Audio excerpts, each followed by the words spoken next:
All right, welcome in everybody. Celtics postgame live after really a heartbreaker against San Antonio. Celtics fall by 2 points, and we'll just jump into the final play of the game. It's really all that it's all about at this point. We'll get into plenty of the rest of the game, but let's just. I mean, we'll start with the final sequence. I mean, the Celtics find themselves down 2, and to this point. Jaylen Brown's had a miraculous game, and I'm going to say a lot of things about Jaylen Brown, and I'm going to start off by saying he was really good tonight. He was the only reason the Celtics were in the game. He was better. He was the only player I would say that that really had a good enough game to win. Schroeder was okay, but really the Celtics needed him tonight, and they needed him to be almost perfect, and he wasn't.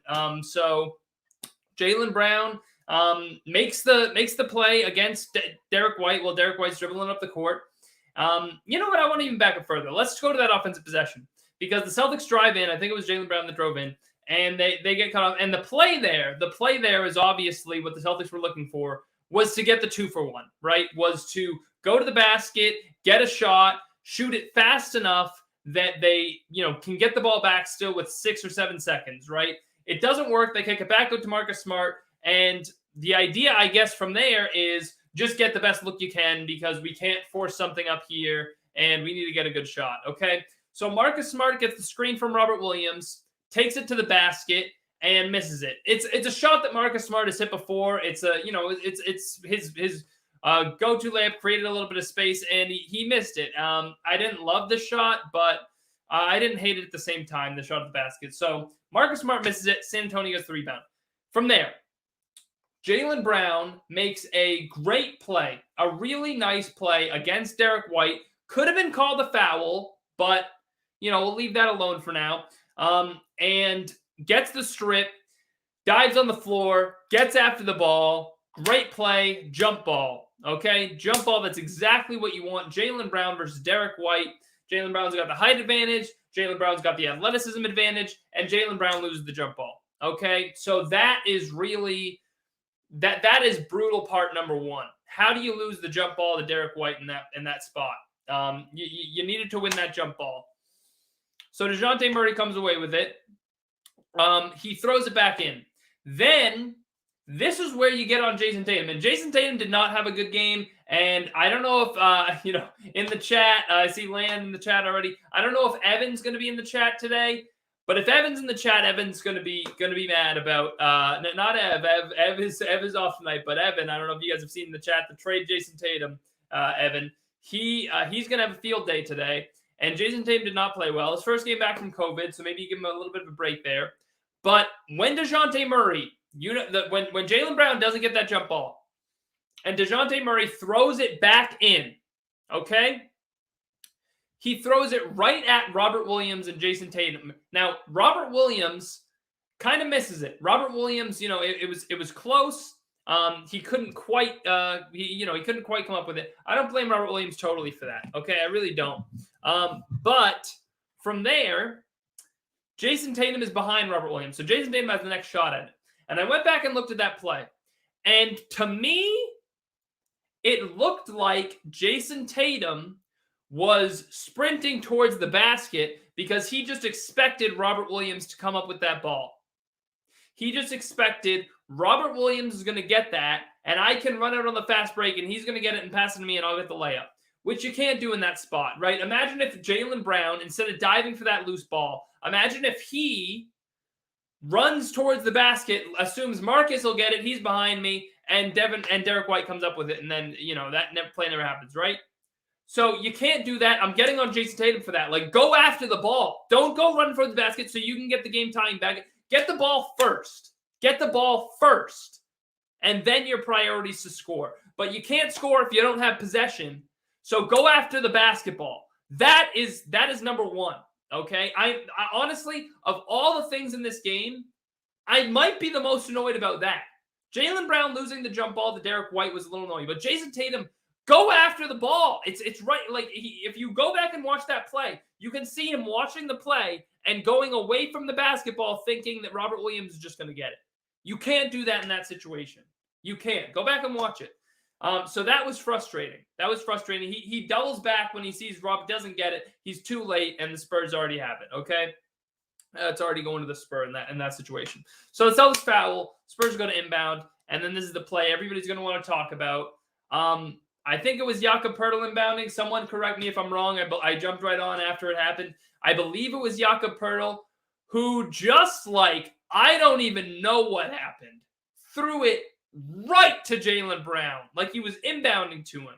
Like, I want to go back and watch that play. I mean, my goodness, you could not have thrown a worse inbound pass in that spot. He could not have possibly thrown it to the Celtics any cleaner. It was like he might as well have been playing for the Boston Celtics. He threw it right into the hands of Jaylen Brown. And when that happens, my immediate thought is, what the heck is going on? How did Jakob Poeltl just throw the ball directly into the hands of Jaylen Brown? Like, what's happening? So, what in the confusion, trying to figure out what was going on. Was this Poeltl? I think it maybe was this Poeltl? Maybe it was someone else. I'm trying to mistake it. Do you guys have it in the chat? I need to see. Hold on. Let me look at this real quick. Let's see here. I don't think this is Poeltl. Who is this? Let's see here. Okay. Well, it looks like this was, if I'm getting this right, and I hope I'm not wrong here, it looks like this was, hold on, I want to make sure that this is right before I say this and sound like it. Wait, that can't be right, can it? Who is this? Can someone tell me who this is? 34, it looks like to me. That's who it looks like. Yeah, Jock Landale. Jock Landale. So I don't know why this guy's even in the game. Like, he's a backup center on the Spurs. He's playing 19 games, 8 minutes so far this season, averaging under 5 points a game. Rookie. It looks like he was he undrafted? Oh my gosh, they're coming over from Australia. So one of these guys that the Spurs are trying to pick up out of nowhere. Nevertheless, so they bring in, for some reason, Derek White tries to inbound. He takes the timeout. He can't get it in. So they bring in Jock Landale, undrafted in 2018, first year in the league. Excuse my confusion. But, like, what even was this inbound pass? As I watched it again, too, it's just like, it literally, he could not have thrown it cleaner to Jaylen Brown, right into his hands. I mean, I don't know what he was even thinking, what he was seeing. He threw it right into Jaylen Brown's hands. So Jaylen Brown drives in, gets the look on DeJounte Murray, kind of, uses his body to give himself some space, and just leaves it short. Like, it was barely contested. Landale came down to try to put a hand up. Maybe Jaylen Brown was expecting someone to swat it and more contact. I don't know what was happening, but he just left it short. He didn't put enough on it. And that's it. And the Celtics lose the game. Jaylen Brown blows the layup to tie it. You could see after the game, he got a hug from one of the Spurs. I didn't see quite who it was. It looked like it might have been, was it Bates Diop or somebody else? I can't even see here. No, someone else came over. But yeah, Jaylen Brown, a little bit beside himself after missing that layup. Let's see who this was on the Spurs here that came over to greet Jaylen Brown after this. Devin Vassell, the rookie, who's been playing really well, mentioned in the pregame, and he played really well tonight. Comes over to greet him, dabs him up a little bit, and the Celtics lose. And that's how it all unfolded. A lot of things before in the game to criticize, certainly for the Celtics. Their offense should have been better. Jason Tatum was absolutely brutal tonight. And they couldn't stop DeJounte Murray for the life of them. DeJounte Murray had a great game. So I want to talk about all that. But we'll get into the chat first, as I saw this thing kind of slid down. I'll try to keep that up while we're doing the show here. Okay. Let's see here. Land frustrated, saying, come on. KC. Wow, KC. Right off the bat, KC. Wow, that is incredibly brutal. Saying he cost you $5,000 by missing that layup. That is it's a tough $5,000, KC. That is wow, that's tough to lose. If you weren't frustrated enough by the loss, imagine your KC losing $5,000. Land saying, really, that should be an easy win. Should be. Spurs are, what were they before this game? 14-22 on the season. They're one of the worst teams in the league. Like, this has been the story for a month now. The Celtics losing to just bad teams, and it happened again tonight. Gregory saying, Casey, there's just no way that happened. Not even believing the story. Xavier saying, just a JB missed layup, man. Yeah, Jaylen Brown. Who else would you want at the basket, right? In that spot. Like, who else would you want with the ball? You couldn't have possibly gotten a better look. Feeling it all night long, making shot after shot, riding off his 50-point game last time out, 80 points in the last 2 games combined, right at the basket. Clear look at it, and he just missed it. Just missed it. Lance saying 352 over in Britain, I'm guessing, and he's just broken. Kieran saying this season is a season to get done and then never talk about it again. Feels like there's been a few seasons like that now at this point, Kieran. If they don't know which play you're talking about, Kieran, maybe the Tatum play I was talking about, but yeah. I'm all saying Robert Williams has no skill. Undersized center, can barely catch a ball, can't shoot. We get a stretch big. The team's problems are solved. So, look, it's way easier said than done. There are so many things that a center is required to do in today's NBA that make it so difficult to find somebody perfect to play that position, okay?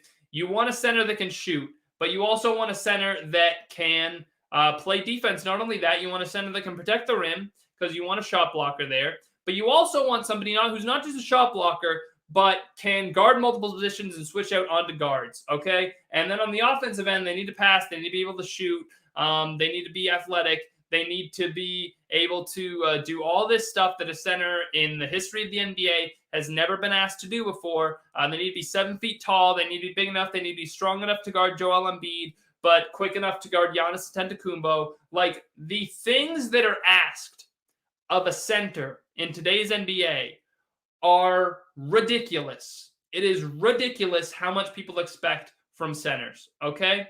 So you say, Enmal, you say that you want someone that can shoot. Likely, most of the stretch bigs in the NBA can't defend a lick or aren't athletic. They're not going to be as athletic as Robert Williams. They're not going to be the shot blockers that Robert Williams are. They're not going to be the versatile defenders that Robert Williams is. So all of this stuff, like, that Robert Williams gives you, you have to accept that that's just the type of player he is. And you're not going to find the perfect center. Okay? If you do, you win an NBA championship. All right?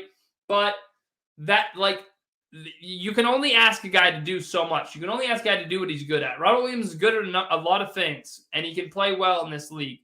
But he's just not that type of center. If you want that type of center, that's fine, but you need to acknowledge and realize that there are things Robert Williams does well that you're looking past that this other guy will not do. And then you remember, look, think back for me.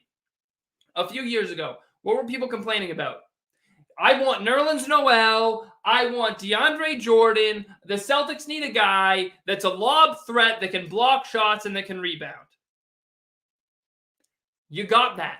You have that now. You have a really good version of that in Robert Williams. And now what are people saying? I want a guy that can shoot. I want this and that and the other. You're always going to want something different, especially if you feel like, the grass is always green on the other side.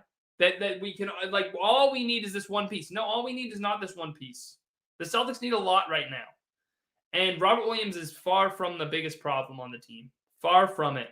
And that's just the nature of the league at this point. I had to hear for years that the Celtics lacked this rebounding, shot blocking presence. Now they have it. They're worse than they were when they didn't have it. Now people are going to tell me they need something else. Okay, but just recognize. I'm not going to say you're totally wrong.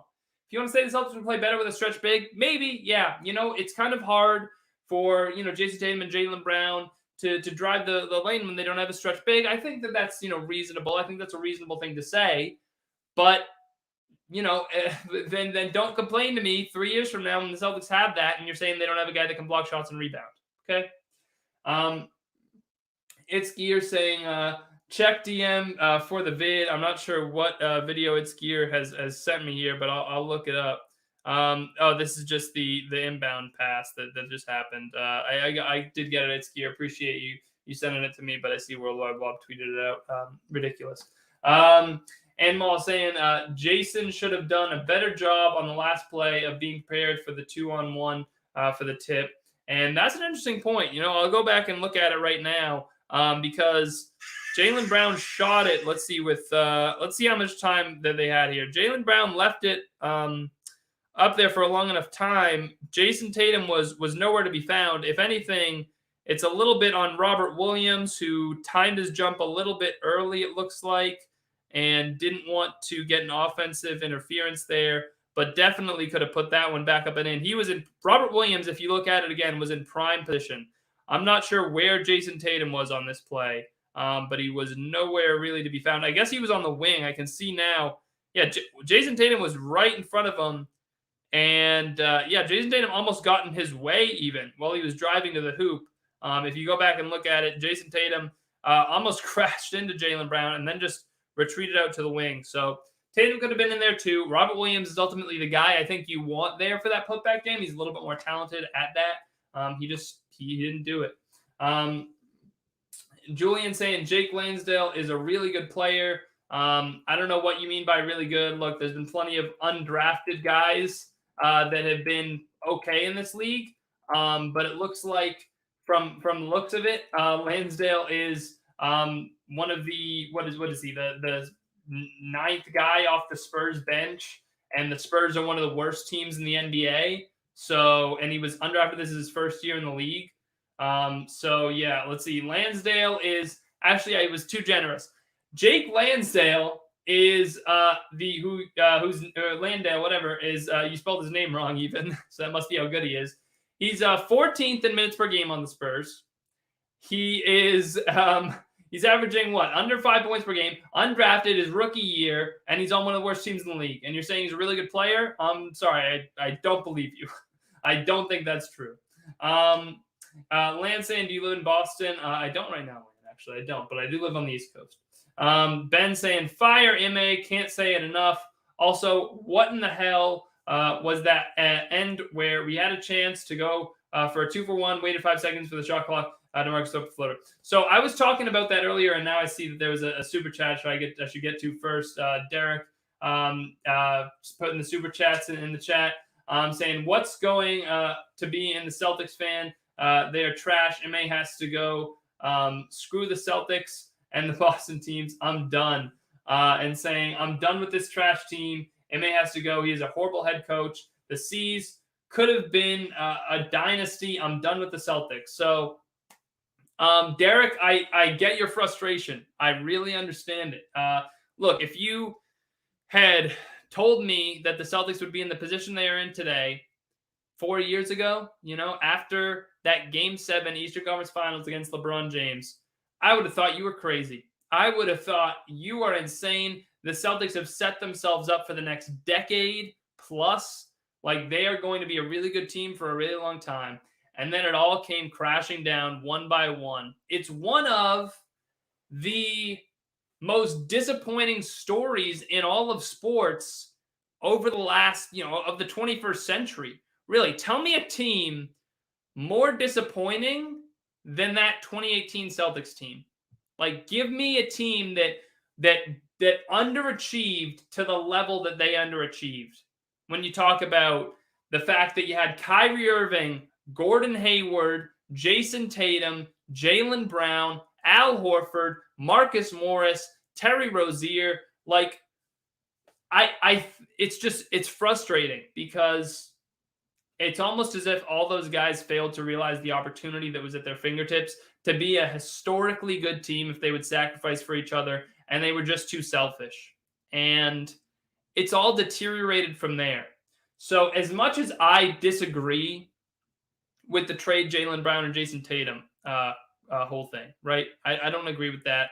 I don't agree you should break them up. I think that's silly. Part of me almost feels like, wouldn't it be nice for a fresh start?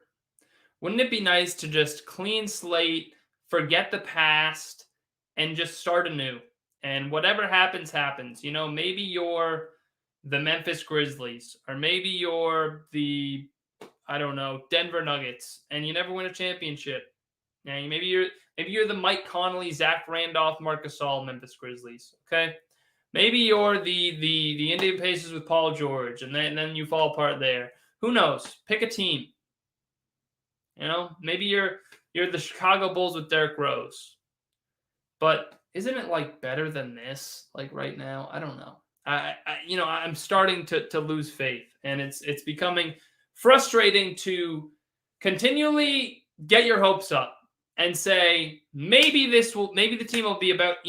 It feels constantly like there's always a reason to talk yourself into the team being on the brink of turning it around, and they continually disappoint you.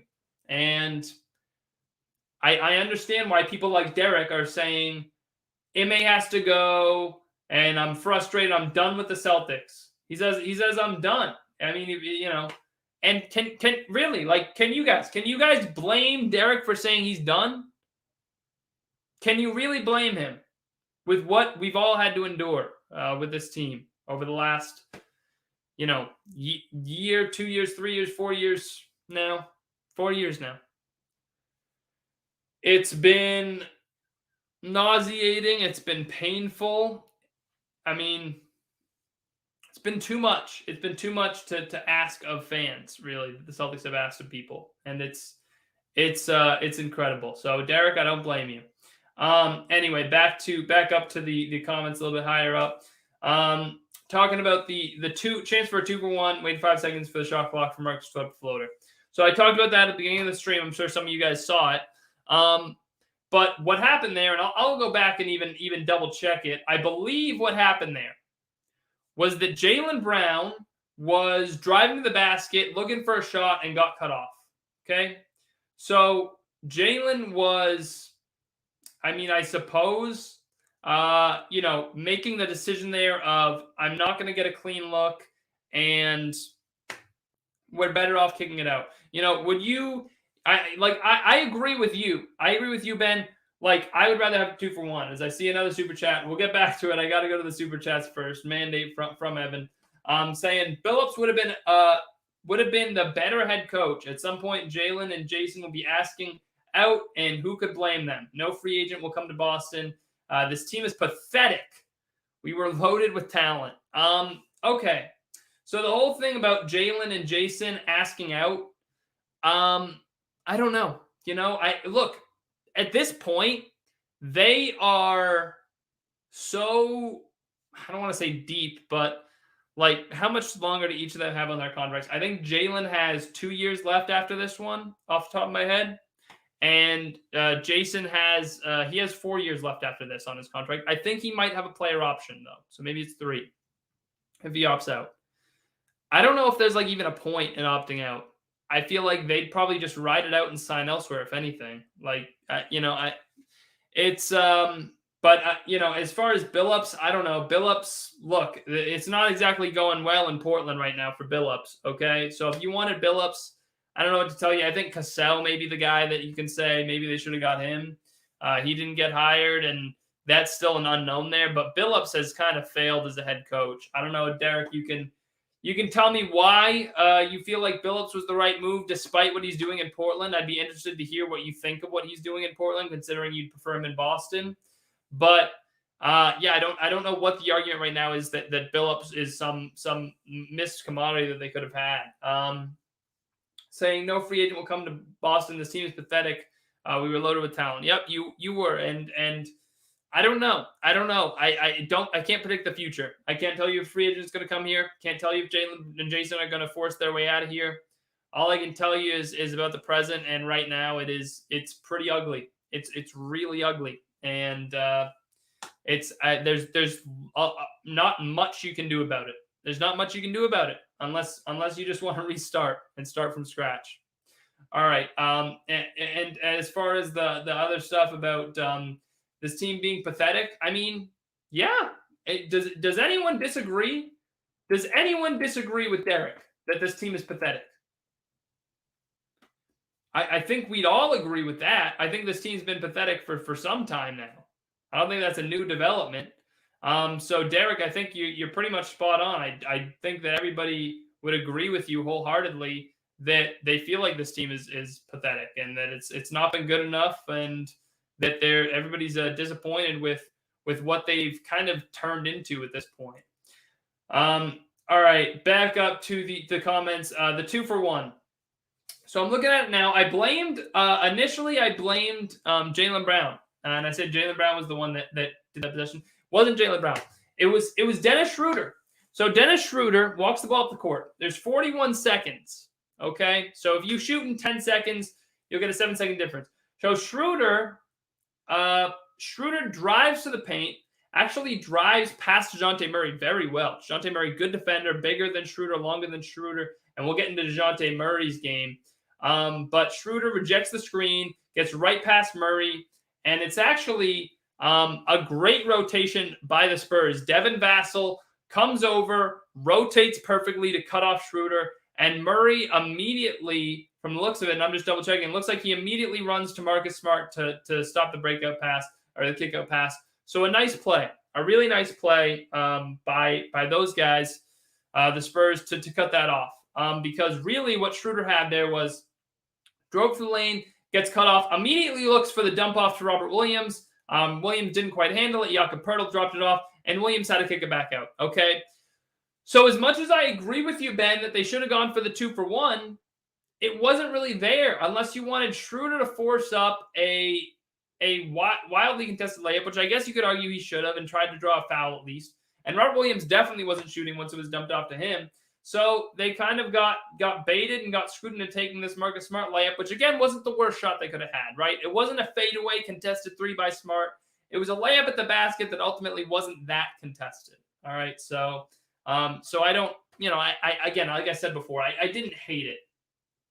Sean saying, can anyone with DVR access or replay of the jump ball late in the fourth quarter? Murray saves it, and does he? I believe his foot was completely out of bounds, still with the ball. I didn't see any reaction from anyone. So I was actually wondering about that, and I looked at it briefly, Sean, but I didn't see his foot out of bounds. I looked at it. It looked to me like it wasn't out of bounds, but I'll look at it right now again for you as I'm watching it.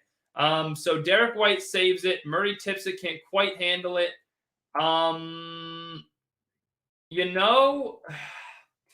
It's hard to see, Sean. It's hard to totally see because the fans are in the way, right? Like the fans are blocking the vision of his foot. If you go back and look at it, the fans in the front row make it so you can't really see that foot. To me, it looks like on first glance, like he probably saved it clean. I'll see if they show a better angle of it. But I don't think we're going to get one here yet. No, I don't see one here at all. They're not showing a better angle. I'll try to look at the initial video of it again and see if that provides something different. But unfortunately, Sean, it looked like that wasn't the case. Again, my problem on that play is more so that Jason Tatum wasn't more aggressive going after the ball. I'm going to have to say he saved it clean, but I don't really know. I guess as much as I get on Jason Tatum there, I guess I didn't acknowledge the fact that it does look like, and I couldn't really see it on the first replay of it, that Robert Williams actually tips the ball with his fingertip and redirects it. So I got a little I put a little too much on Jason Tatum for that one.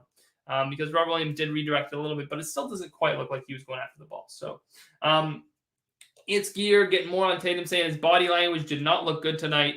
And it's Gear. It didn't. I'm not going to lie to you. It looked like Tatum was. I don't want to say that. I don't know if it was COVID. I don't know what it was. It doesn't seem like he wasn't saying that he was really affected by COVID. He said his practices were fine, but he wasn't good tonight. Didn't play well. It was a lot of ISO ball. I saw a lot of people complaining about the ISO ball again, and it wasn't what you needed from Tatum tonight, especially in the game where you need that offense. So Mike saying Boston did not look hungry and got to be a hungry team, and they are not. Land saying, I'm sorry. If you get Beal, we will be a great team. We'll see. I don't know. I hope they get him next offseason. I pray that they get him next offseason with the way this is going. Ben saying, not at all. It's become so hard to watch these games for me. He's saying about whether you blame Derek for giving up on the team at this point. It's Gear. It's been Hard because of COVID and injuries have created so many excuses, and some might be somewhat valid. And it's hard to say this team is a TPE caliber player away from being a contender. Yeah, it's, that's true. You know what? Actually, Iskir, I love that comment. I really do, because I feel like that has become a crutch and an excuse for the Celtics' bad play at times. That, well, COVID, well, injuries, well, this, that, the other, and people have started to go away from it. It was more so in past years, last year a little bit, injuries in previous years, that people were just giving the Celtics these excuses, and it's always made it hard to evaluate them as a team. But, even outside of that, you have to. You can't just keep giving a team excuses and never really acknowledge what they are. So the Celtics aren't a good team, and that's at the end of the day. I think people are finally fed up enough to not care about the fact that that the Celtics are that they're that they're missing guys because of COVID and this and that and the other. They're just they're just fed up, Derek and Derek both times. I didn't realize it was Derek both times. With the super chats. Derek, like Derek said, he was saying he was fed up. And shout out to Derek tonight for the $20 worth of donations. Trying to get to all the chats, guys. But if you do put a donation in the chat, I'll try to get it to it a lot faster. Sometimes I miss it, and I apologize if I do, because I'm trying to run through all of them and I miss the thing at the top. But try to get them as quickly as possible. But shout out to Derek, because it does help out the stream a lot. But like I said, I try to get all of them as fast as possible. But as far as saying the TPE player, it's gear. I wanted to touch on this, so this opens the opportunity to do it, because DeJounte Murray played excellent tonight. Excellent. And a guy, DeJounte Murray, that you've heard linked to the Celtics, right? People have linked DeJounte Murray to the Celtics, saying that would be a great player for them to target. He would fit so well here, this and that and the other. I mean, games like tonight are exactly why you would love to have DeJounte Murray on this team. And it's exactly why you're not getting DeJounte Murray on this team. I mean, what did he finish with? 22, 12, and 9, and 3 steals. Like, DeJounte Murray, man, he was nasty tonight. And he killed them. And he kept getting the switches onto Robert Williams. And I think it was Mannix on the broadcast that kept saying, you can't keep putting Robert Williams on DeJounte Murray because DeJounte Murray's toasting him. And you gotta get away from this matchup. And DeJounte Murray kept exploiting it and kept saying the Spurs are going to keep going to this. DeJounte Murray is, DeJounte Murray's going to take this all day. He's a good shooter, all this stuff. I didn't mind it. Like, Robert Williams theoretically should be able to switch on to guards. Did a nice job against Chris Paul in the Phoenix game when he was switched on to him. And DeJounte Murray's like a bigger guard, so Robert Williams should be able to hang with him a little bit. Not tonight. I didn't have a problem with them switching him onto him. I just think DeJounte Murray was that hot tonight. DeJounte Murray was just that good tonight. He was feeling it that much. And that's what happened at the end of the day. This was probably, I wanted to say this was one of DeJounte Murray's best games of the season, but this is just who he is. He does this a lot. He does this so much. He's had 10 double-digit assist games this season. He's had double-digit rebounds in 12 games this year, and he finished with 9 tonight. So I don't know how many games has he had at least 29 and 10 in.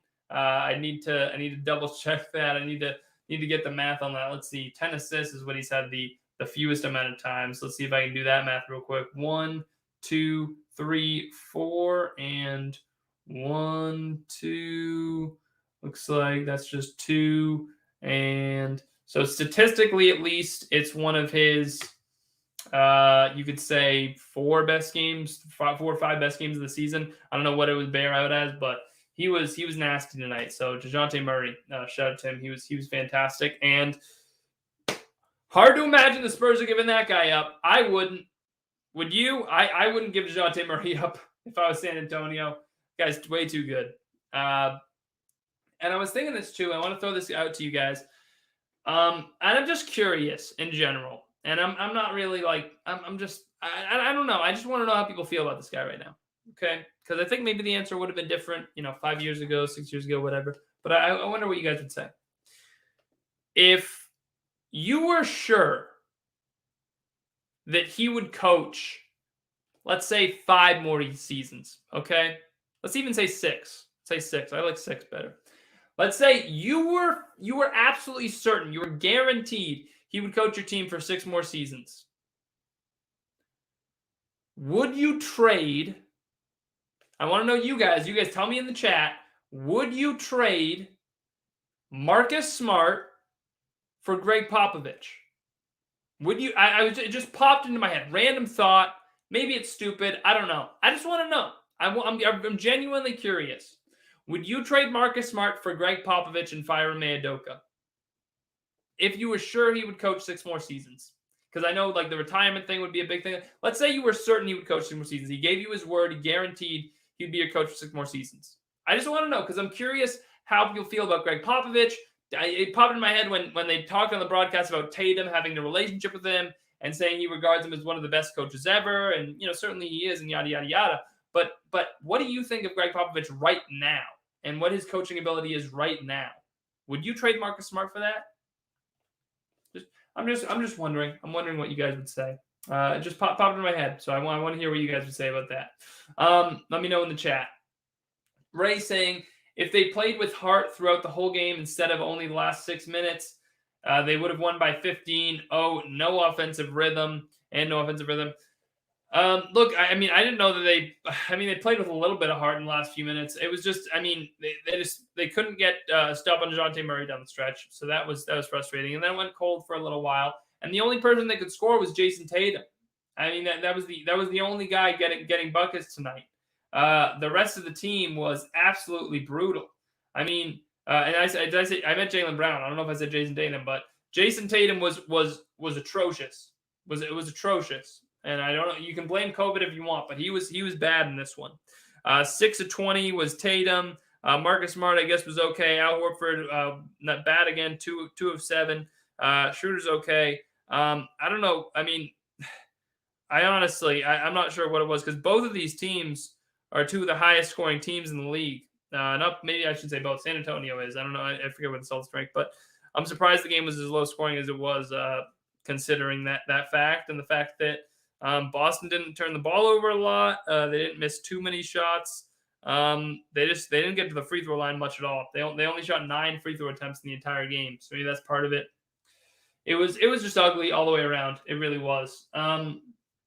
Mike saying Boston got the right players, but the coach doesn't seem like he can put players on the right time in the right situation. So it seems like a lot of people don't like Ime. So that's why I want to know the answer to that Popovich question because it seems interesting. So I want to know what you guys think of that idea of bringing Popovich here if it costs you something like Smart.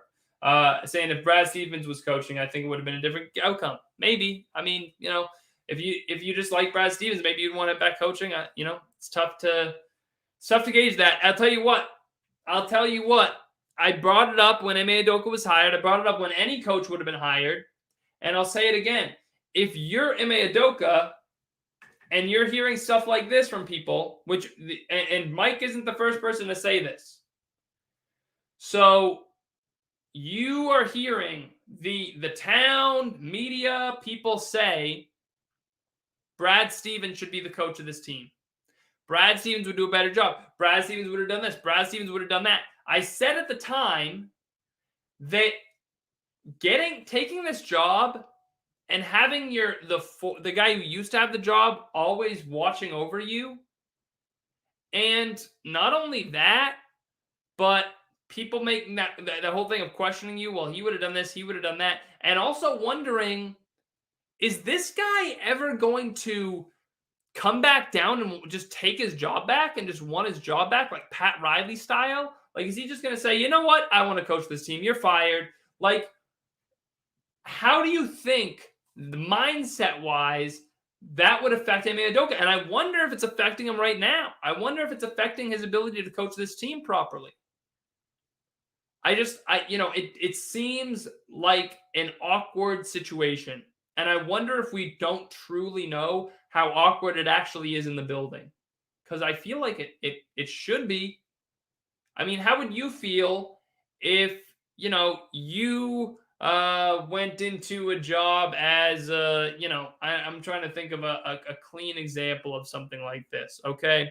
Let's say you went into a job as, I don't know, somebody give me a good example. Like, let's say you went into a job as a pilot or something. I don't know, whatever. Just throwing something out there. Let's say you were a pilot, and one of the old pilot of this plane, he's the flight attendant, and he's just like watching how you're doing. I don't know, watching how you're doing the whole time, and you're wondering, is this guy like, this guy gonna want to like fly this plane, or like, and he's critiquing, and everybody, and the whole time, the passengers on the plane are saying, this other guy, this guy would fly this plane better. You're not flying the plane like this guy would have. This flight attendant would fly the plane way better than you're flying it right now. You don't know how to fly this plane right. You suck at flying this plane. Bring this other guy back to fly the plane. Like, I don't know. To me, it's just an awkward situation. Derek, shout out to Derek for the donations earlier. Derek saying, Billups is working with less talent right now. We have a lot more talent than they do. Jaylen, Jason, Marcus, Robert Williams, the Popovich head coaching tree hasn't been a good one. So, Derek, sure. You know what? I might even grant you that, Derek, that yes, it's less talent. But the Trailblazers are worse, right? So let's not compare the Trailblazers to the Celtics, Derek. Let's compare the Trailblazers to the Trailblazers. They've regressed drastically. This is their worst season in years. Years. I mean, Billups is doing a worse job there than Terry Stotts did. So why should I think that Billups would be better here? Like, he's kind of made the Trailblazers worse. He's made Damian Lillard worse. Like, he doesn't seem to be helping those guys. So I don't know. That's my opinion on that. Ray saying that it's a player issue, not a coach. You win games with heart and focus. Hence, us getting beat up the other day by a bunch of G Leaguers. Ime's mentor is one of the best coaches in history. It's not Ime. So fair. It still seemed like, Ray, that a lot of people liked Ime on the Nets, on the Sixers, even on the Celtics, that a lot of people liked him, and that's part of why they brought him in. It seemed like it was more of a thing of him building those relationships and him being close with players and players liking him and him being a player's coach. And it's supposed to have improved the morale of the players and made them want to try harder. And it hasn't. So do I blame Ime for the fact that the players aren't responding the way people thought they would, the way that Brad Stevens thought they would, to him bringing Ime in? It's not necessarily that Ime's not coaching the team the way Brad wanted him to. It's more so that the players aren't responding to having Ime as their coach the way Brad wanted them to. It's Gear saying at some point the Celtics have got to make a somewhat risky trade. Even if the trade doesn't work out, they can be much worse than they are right now. It's Gear, what kind of trade are you talking about? Give me an example. Are you talking about a Marcus Smart for Buddy Hield trade? Are you talking about a Jaylen Brown trade? Because those are two very, very different risky trades, in my opinion. So I need to know. Like, I still don't want to trade Jaylen Brown. If you're saying Marcus Smart to shake it up, I'm probably in at this point. It's Gear saying for a second, I thought you were going to say trade for Doc Rivers instead of trade for Greg Popovich. Chris saying about the Popovich idea, it's not the coach, bro. It's a collective of the talent and rotations. Okay, good to see you guys' thoughts on that. Levi saying, absolutely done with this team.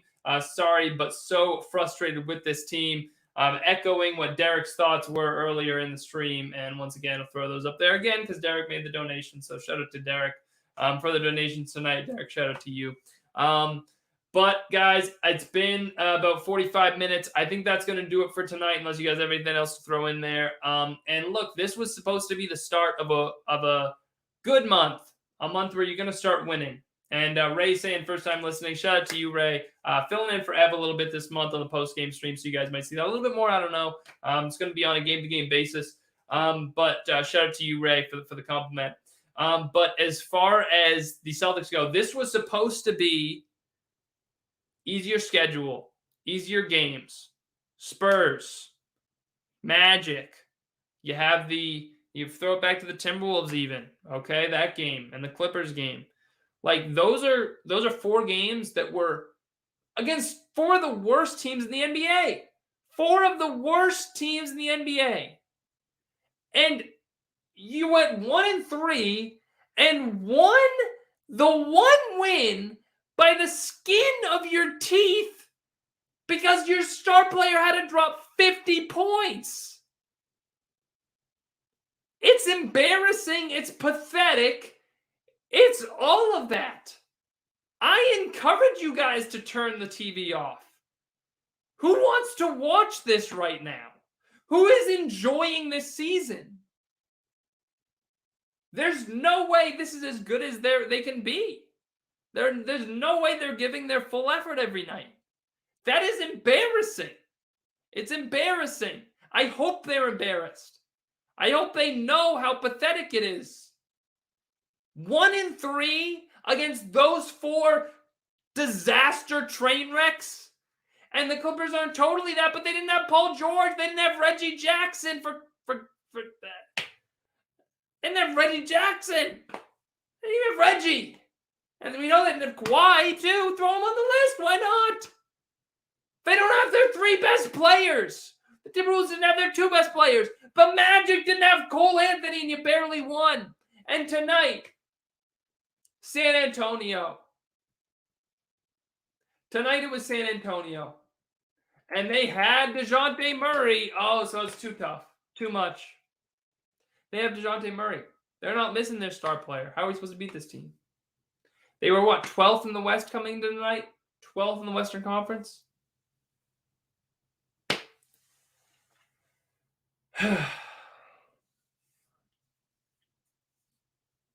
I don't know why I don't enjoy watching this. I know you guys don't enjoy watching it, and something needs to change. Something needs to change because it's not okay. It's not okay at this point. And I'm surprised Evan isn't here now. I would have gave him the floor tonight. I would have let him say trade Jason Tatum tonight. It would have been his night to do it. But what more can you say? It's Gear saying, if you guys enjoyed the stream, be sure to leave a like, all that stuff. And a great comment to end it off on. Rather watch the Cam Newton Patriots. That's pretty good. It's Gear. I might make that a poll. And I might even give you a shout out. It's Gear.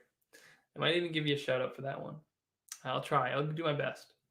You know what? It's Gear. I will. I'll do it. All right. Thank you guys so much for coming out, hanging in for the stream tonight. Really appreciate it. And we'll see you after the next one. I guess hopefully it's a win, but if it's not, I don't know if you'd be surprised at this point. I don't even know if I'd feel anything at this point, I'll leave you with this. It's a TikTok that I saw tonight that I think illustrates the feelings that I have right now, or the mindset I have right now quite well. It said something like, she told me she knew I was an anesthesiologist because she didn't feel anything. That's how I feel right now. I don't feel anything. All right. Thank you guys for watching. We'll see you next time.